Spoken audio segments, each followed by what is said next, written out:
Okay, good morning, children. Here we are again today. Video lessons after a long time. We'll be continuing with classification of animals, chapter 4. This is class 7 biology. Okay, so last time I had done till phylum, I think Porifera, if I'm not mistaken. Okay, so I had uploaded YouTube videos and all. Now I'm going to do it on my own. Now we move on to the next phylum, that is phylum Coelenterata, Cnidarians, though it is written as Cnidarians, you pronounce it as Cnidarians. Okay.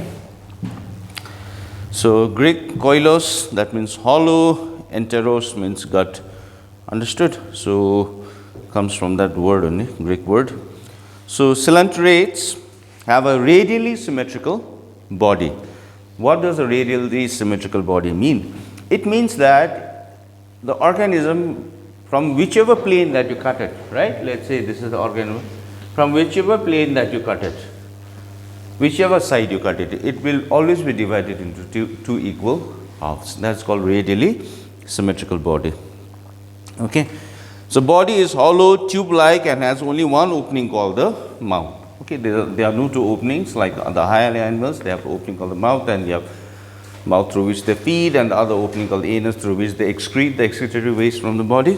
Okay, so Cnidarians have one opening called the mouth. The mouth is surrounded by a number of finger-like structures called tentacles, like in a jellyfish. Let's take the example of a jellyfish. Whenever we are talking about this different phylum, the different species, whatever that we are talking about right now, we need to talk about this example, a specimen, okay, that makes it a little bit easier.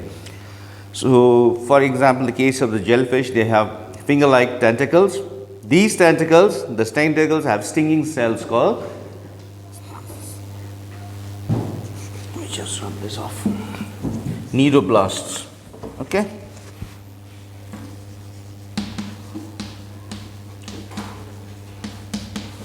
Cnidoblasts that help them in anchoring, capturing prey, and in self-defense, right? So that's how a jellyfish will hunt its prey in the ocean, right? It has got long tentacles. If a small fish or whatever comes in contact with the tentacles, they have stinging cells out there. There are multiple, in one tentacle only, they have thousands, let's say, of stinging cells, right? So the stinging cells keeps pumping poison into the body, and it stuns the animal or fish, whatever. Then it pulls it up, then it eats through the mouth, right? So it helps them in anchoring, capturing prey, and in self-defense also. Like some swimmers, when they swim in the ocean, if you get stung by a jellyfish, I believe the pain is excruciating. It's very painful. Some people faint, and if I'm not mistaken, as far as I know, I think one of the greatest antidote for that is vinegar. Okay, so if you don't get vinegar, I think the other option is human urine, right? So vinegar is an antidote for sting cells given by the tentacles of a jellyfish, right? Otherwise people can die also. People have died of the sting also. So this is why they are called cnidarians. Cnidarian literally means stinging creature. Okay, so as I told you, jellyfish, they are found in aquatic, mostly marine habitat, either stuck to the rocks or floating in water. Okay. Example of coelenterates are hydra. Hydra is an organism which somewhat has got a body like this, then it has got tentacles. Okay. So it keeps moving from one place to another. It does looping movement, like somersault movement. Okay, this is hydra, right? So jellyfish, corals, and sea anemone, all of them are coelenterates or phylum Coelenterata. They are called cnidarians. Understood? Now we go to the next phylum, is phylum Platyhelminths. Okay, so how do you write the word? It is Platyhelminths. Okay, they're basically flatworms. I think one of the most deadliest flatworm that human beings are scared of or they encounter is your tapeworm. You get tapeworm from eating cooked meat or meat that has not been properly cooked, especially pork, right, pig meat, because it's usually found in the fat region. They are small cysts. If you ingest it, then it goes inside the stomach, it becomes big, then it becomes as long as the whole length of your intestine, almost the whole length of your intestine. It's a very long thing, and they are in segments. If one segment breaks off from that segment, a new flatworm or a tapeworm can grow. Okay, so they are the simplest worms, animals without legs.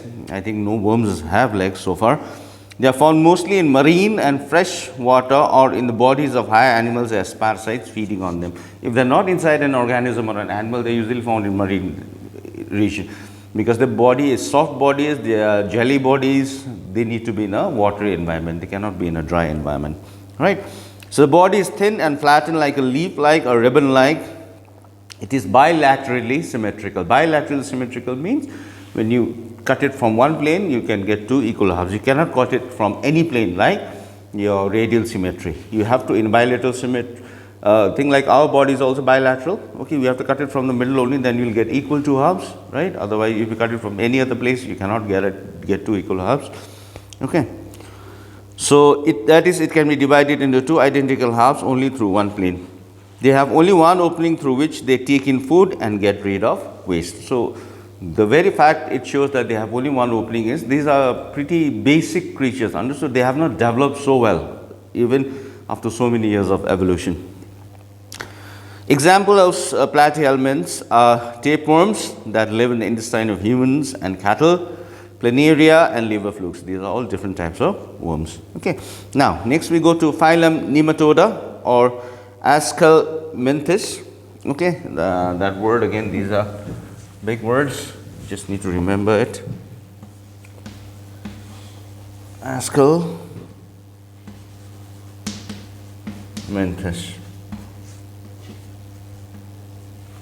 Okay, these are called the roundworms. The Greek name is Nema, means thread. Helminth means worm. Okay, so thread-like worms basically.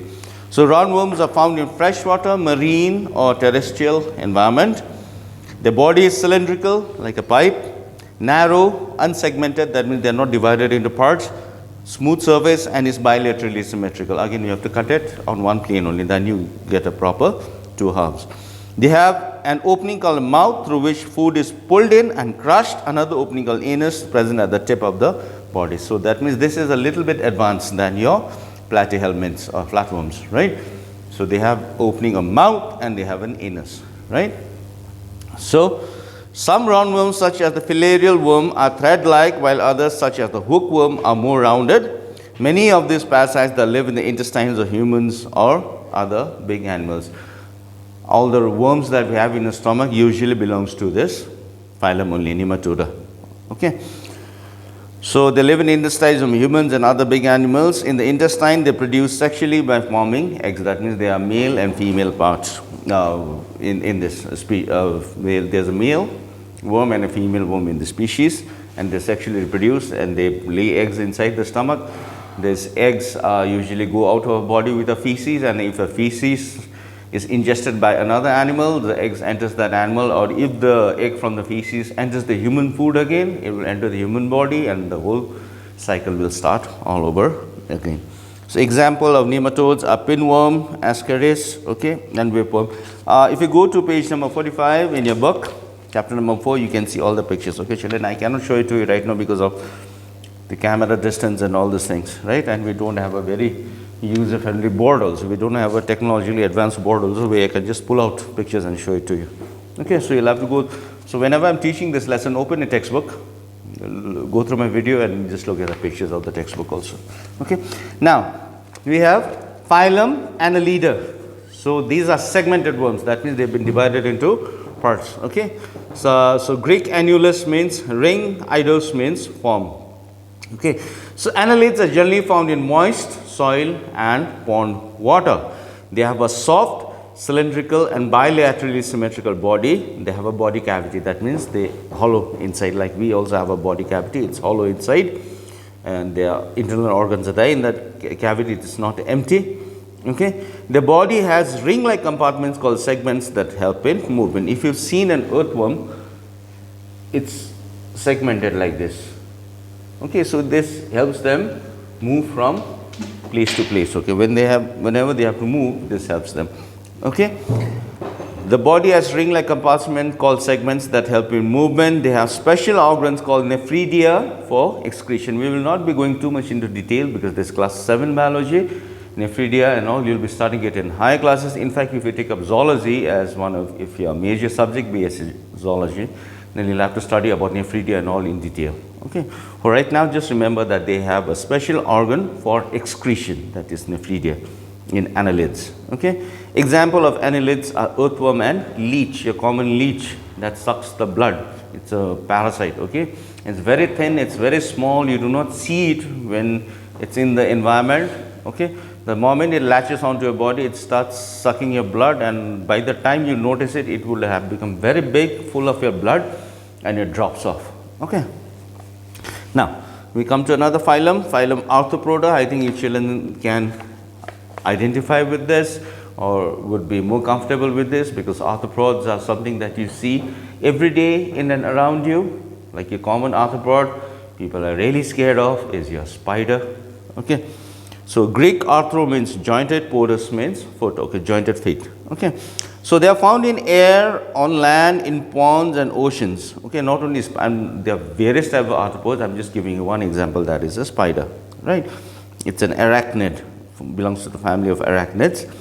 The body is segmented and divided into 3 regions: head, thorax and abdomen. Okay, that is very important. Now, you can see that the animals, as the organisms are getting higher, more division is taking place, right? Okay, so it has got 3 segments. Okay, the body is divided into 3 regions: head, this is the thorax, the middle region, and the abdomen. Okay, I'm just making it big, but usually in these kind of insects, arthropods, the head, the thorax is not so big, it's small.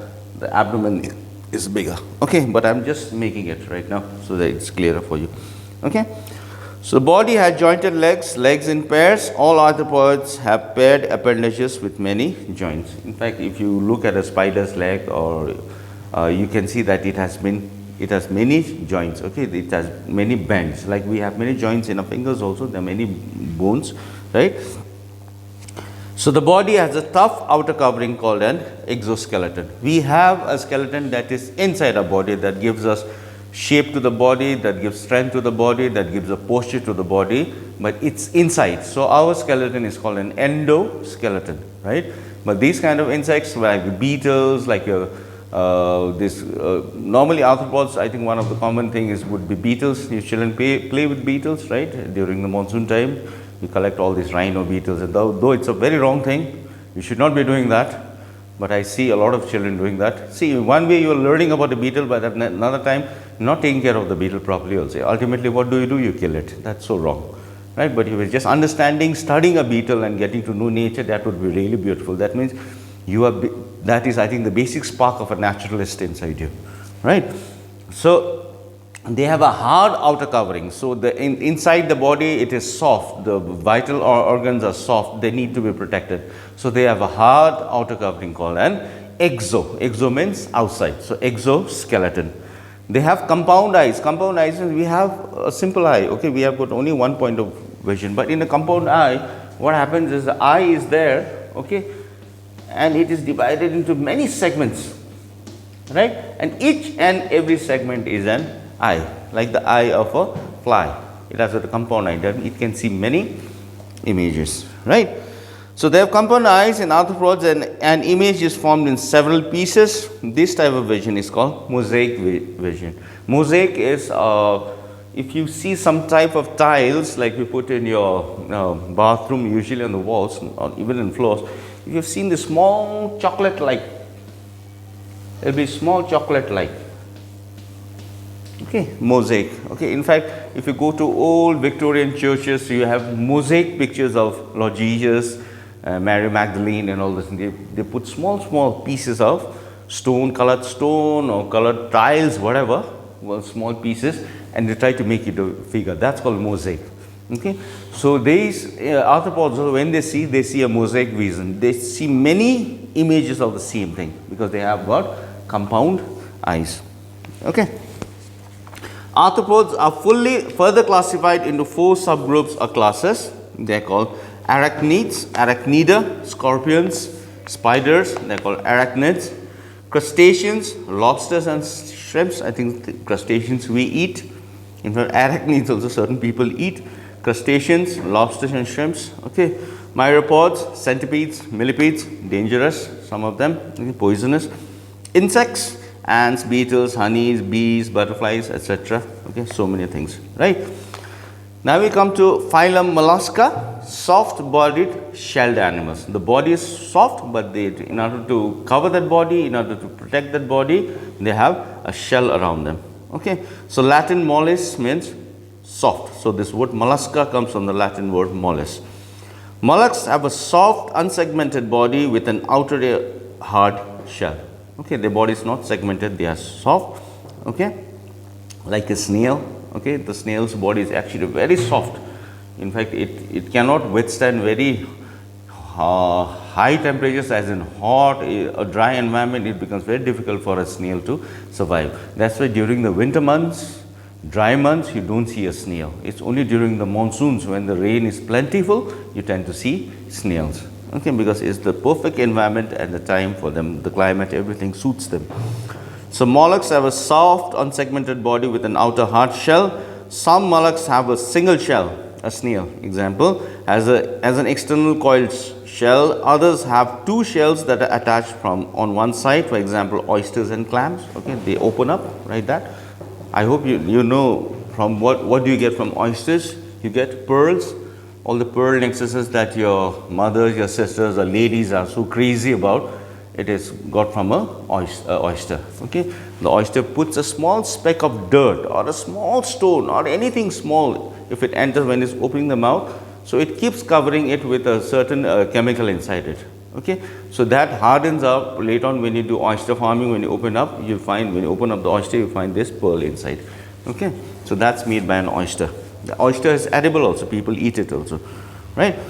So some mollusks have a single shell, others may have 2 shells like that attached to one side, for example, oysters and clams. Okay, some mollusks such as octopus, squid and cuttlefish have a shell inside the body and 4 pairs of arms. Okay, now octopus, squid and all, you don't see a shell in the body outside. In fact, they are one of the most flexible creatures. From a small hole also an octopus can escape. I think you have seen many videos online, right? So octopus, squid and cuttlefish. Squid is also like an octopus, but a little bit smaller, but they are very giant squids found in the ocean also. But till now we haven't found, as far as I know, we haven't found a live one. We have found dead ones washed up on the shore. Some of them are really, really big. Okay, but usually the squid that we see, the squid that we eat, people eat squids also, they are not bigger than the octopus. And cuttlefish tend to look like squid also. And the most important thing about the squids and cuttlefish and some types of octopuses is they can keep changing the color of the body. In fact, octopus is famous for this. They are the masters of camouflage. Okay, so they can keep changing the color of the body according to the environment that they are in, so that they are not visible. Okay. So some mollusks such as octopus, squid and cuttlefish have a shell inside the body and 4 pairs of arms. Okay, those arms help them to swim, it helps them to catch prey, it helps them to move around here and there. Okay, now we come to another phylum called phylum Echinodermata. Okay, so spiny skinned animals. Greek echinos means spiny, derma means skin, also spiny skin. Okay, they have unsegmented body, there is no head, and the body has 5 radial arms with sharp spines all over it. For example, your starfish. Why is it called a starfish? Because it looks like a star only. Okay, nobody, but see, actually that's not the shape of a star. Star is actually a sun. A sun usually is round in shape, but whenever we see it twinkling, so whoever made the first picture of the star, I think that image has stuck with us. for many years to come, right? But a star doesn't look like this actually, it's just a sun, a very distant sun. Okay. So Echinodermata, they have no head, they have 5 radial arms with sharp spines all over it. See, this is what a starfish looks like, right? They have a mouth on the lower side and an anus on the upper side. So strange, like mouth is here on the lower side when it's down, and anus will be on the upper side of the body if you flip it. Okay. They move with the help of tube-like feet. Under this, they are tube-like feet, small tube-like feet. So that helps them move. They move very slowly. It helps them move. Okay. So each foot has suckers at the ends that are used to capture and hold on to the prey. Not only do they move with the help of these legs, also they tend to capture the prey. Also, they have like suckers. Like I think most of you play with this small guns with suckers on the top, like bows and arrows. With arrows, we have suckers on the top. When you hit, it's round. It goes and attaches itself onto the wall. That's also physics actually. Okay. So each foot has suckers at the ends that are used to capture and hold the prey. Examples of echinoderms are starfish, brittle star, it's like a starfish only, but it's the arms and all are longer.